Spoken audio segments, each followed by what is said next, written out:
പാർട്ടിക്ക് വേണ്ടി ഉറക്കവും ഊണും ഒന്നുമില്ലാതെ സമര രംഗങ്ങളിൽ നിന്ന് രക്തം നിറഞ്ഞ ഉടുപ്പുമായിട്ടൊക്കെ വരുന്ന എന്റെ അച്ഛനെ കണ്ട് വളരെ ആരാധനയോടുകൂടി, നമുക്കൊരു ഫിലിം സ്റ്റാർസിനോടൊക്കെ ഒരു ആരാധന ഉണ്ടല്ലോ, അതുപോലെ എന്റെ അച്ഛന്റെ രാഷ്ട്രീയ പ്രവർത്തനത്തിനോട് ആരാധന തോന്നി കുഞ്ഞിലെ ബാലവേദിയിൽ നിന്നും തിരുവനന്തപുരം ജില്ലാ പ്രസിഡന്റായി, ASFന്റെ ജില്ലാ സംസ്ഥാന തലത്തിൽ പ്രവർത്തിച്ച്, AYFന്റെ ജില്ലാ തലത്തിൽ പ്രവർത്തിച്ച്, ഇപ്പൊ CPIയുടെ ലോക്കൽ തലത്തിൽ പ്രവർത്തിച്ച് വരുന്ന ഒരു ഒരു സഖാവാണ് ഞാൻ. തിരുവനന്തപുരം കോർപ്പറേഷനിലെ പട്ടത്ത് മത്സരിക്കുന്നത് ഇപ്പോഴത്തെ ഡെപ്യൂട്ടി മേയറായിട്ടുള്ള PK രാജുവിന്റെ മകളാണ് തൃപ്തി രാജ്.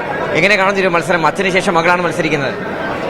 അദ്ദേഹത്തെ വളരെയധികം ആത്മവിശ്വാസത്തോടും അഭിമാനത്തോടു കൂടിയുമാണ് ഇപ്രാവശ്യത്തെ പട്ടം വാർഡിലെ ജനവിധി തേടുന്നത്. നമ്മുടെ ശ്രീ PK രാജു മുൻ പട്ടം കൌൺസിലറും അദ്ദേഹം നമ്മുടെ തിരുവനന്തപുരം നഗരസഭയുടെ ഡെപ്യൂട്ടി മേയറുമായിരുന്നു. അപ്പോൾ നമ്മുടെ ശ്രീമതി ആര്യ രാജേന്ദ്രന്റെ നേതൃത്വത്തിലുള്ള നമ്മുടെ നഗരസഭ കോടിക്കണക്കിന് രൂപയുടെ 5500 കോടി രൂപയുടെ വികസനമാണ് തിരുവനന്തപുരം നഗരത്തിലാകെ കൊണ്ടുവന്നിട്ടുള്ളത്. അതിന്റെ ഭാഗമായി കോടിക്കണക്കിന് രൂപയുടെ വികസനം നമ്മുടെ പട്ടം വാർഡിലും എത്തിയിട്ടുണ്ട്.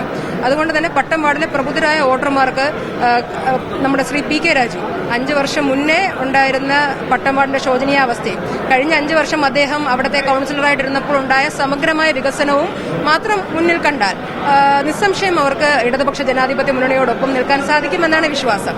അച്ഛന്റെ പിൻഗാമിയാകുമെന്ന് പ്രതീക്ഷിച്ചിരുന്നോ? അച്ഛന്റെ പിൻഗാമിയാകുമെന്ന് തീർച്ചയായും 100% വിശ്വാസമുണ്ടായിരുന്നു. കാര്യം കുഞ്ഞിലെ നിഷ്കളങ്കനായ, വളരെ പാർട്ടിക്ക് വേണ്ടി ഉറക്കവും ഊണും ഒന്നുമില്ലാതെ സമര രംഗങ്ങളിൽ നിന്ന് രക്തം നിറഞ്ഞ ഉടുപ്പുമായിട്ടൊക്കെ വരുന്ന എന്റെ അച്ഛനെ കണ്ട് വളരെ ആരാധനയോടുകൂടി, നമുക്കൊരു ഫിലിം സ്റ്റാർസിനോടൊക്കെ ഒരു ആരാധന ഉണ്ടല്ലോ, അതുപോലെ എന്റെ അച്ഛന്റെ രാഷ്ട്രീയ പ്രവർത്തനത്തിനോട് ആരാധന തോന്നി കുഞ്ഞിലെ ബാലവേദിയിൽ നിന്നും തിരുവനന്തപുരം ജില്ലാ പ്രസിഡന്റായി, ASFന്റെ ജില്ലാ സംസ്ഥാന തലത്തിൽ പ്രവർത്തിച്ച്, AYFന്റെ ജില്ലാ തലത്തിൽ പ്രവർത്തിച്ച്, ഇപ്പൊ CPIയുടെ ലോക്കൽ തലത്തിൽ പ്രവർത്തിച്ച് വരുന്ന ഒരു സഖാവാണ് ഞാൻ. അതുകൊണ്ട് തന്നെ രാഷ്ട്രീയത്തിന്റെ എല്ലാ പാരമ്പര്യവും എല്ലാ ഇതും ഉണ്ടെന്നാണ് ഞാൻ വിശ്വസിക്കുന്നത്. ഡെപ്യൂട്ടി മേയറുടെ മകൾ എന്നതിലുപരി എല്ലാ കാര്യങ്ങളിലും എനിക്ക് ഓടിയെത്താൻ കഴിയുമെന്ന് ഞാൻ വിശ്വസിക്കുന്നു. മകൾക്ക് കൊടുക്കാനുള്ള ഉപദേശം എന്താണ്? മകള് ബാലവേദിയുടെ ജില്ലാ പ്രസിഡന്റായിരുന്നു. കുഞ്ഞിനെ ജനിക്കുമ്പോൾ തന്നെ പാർട്ടിക്കാരിയാണ്. ബാലവേദിയുടെ ജില്ലാ പ്രസിഡന്റ്, ASFന്റെ മണ്ഡലം നേതാവായി, ജില്ലാ നേതാവായി, സംസ്ഥാന നേതാവായി, AYFന്റെ ജില്ലയുടെ നേതാവായി, ഇപ്പോൾ നിലവിൽ ലോക്കൽ കമ്മിറ്റി അംഗമാണ്. മകളെന്നുള്ള ഒരു പരിഗണനയും അങ്ങനെ കാര്യത്തിലില്ല.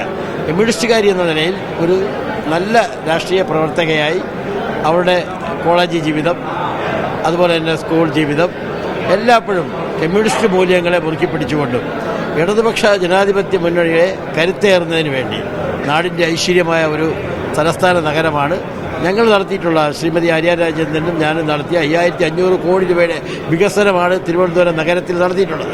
അതിൻ്റെ തുടർച്ചയായി പുതിയ ഭരണസമിതി ഉറപ്പായി ഇടതുപക്ഷ ജനാധിപത്യ മുന്നണി വമ്പിച്ച ഭൂരിപക്ഷത്തിൽ നിലവിൽ ഉള്ളതിനെക്കാട്ടി കൂടുതൽ സീറ്റുകളിൽ വിജയിച്ചു വരും. അതിലൊരു പങ്കാളിയായി കമ്മ്യൂണിസ്റ്റുകാരിയായ പട്ടം വാർഡിലെ തൃപ്തി രാജും തുടർന്നുള്ള വാർഡുകളിൽ ഇടതുപക്ഷ ജനാധിപത്യ മുന്നണിയും എല്ലാവരും ഒരുപോലെ കാണുന്ന ഒരു കമ്മ്യൂണിസ്റ്റുകാരനാണ്. മകളെ ചേർത്ത് പിടിക്കുകയാണ്. മകളെ ചേർത്ത് പിടിക്കണോ വേണ്ട, കമ്മ്യൂണിസ്റ്റുകാരിയാണ്. അല്ല, കമ്മ്യൂണിസ്റ്റുകാരി എന്ന നിലയിൽ അത് ഞാൻ ഉൾക്കൊള്ളും. മകളെന്നുള്ളതല്ല, അവള് കുഞ്ഞുനാളിൽ തന്നെ ബാലവേദിയുടെ പ്രസിഡന്റാവുക, ജില്ലയുടെ പ്രസിഡന്റാവുക എന്ന് പറഞ്ഞാൽ വലിയ കാര്യമാണ്. അപ്പോൾ തന്നെ നല്ല വളരെ സംസാരിക്കും. വിമൻസ് കോളേജിലാണ് പഠിച്ചത്. പട്ടം സെന്റ് മേരി സ്കൂളിലും പട്ടം ഹയർ സെക്കൻഡറി ഗേൾസ് ഹൈസ്കൂളിലും പഠിച്ചു. കോൺവെന്റിൽ പഠിച്ചു. ഒരു ചെറിയ കന്യാസ്ത്രീ മഠത്തിൽ പഠിച്ചു. എന്തായാലും നമ്മളൊരു പിൻഗാമിയായി നാടിന് ഉപയോഗമുണ്ടാകുന്നവളായി, അല്ലെങ്കിൽ എൻ്റെ ആ കമ്മ്യൂണിസ്റ്റുകാരിയായി ഉണ്ടാകണമെന്നാണ് എൻ്റെ ഒരു അഭ്യർത്ഥന. കമ്മ്യൂണിസ്റ്റ് മൂല്യങ്ങളെ മുറുക്കിപ്പിടിക്കുന്ന ഒരാളായിരിക്കണമെന്ന് മാത്രം. ക്യാമറ പേഴ്സൺ ബിജു മടൂരിനോടൊപ്പം RB സനു, മീഡിയ 1.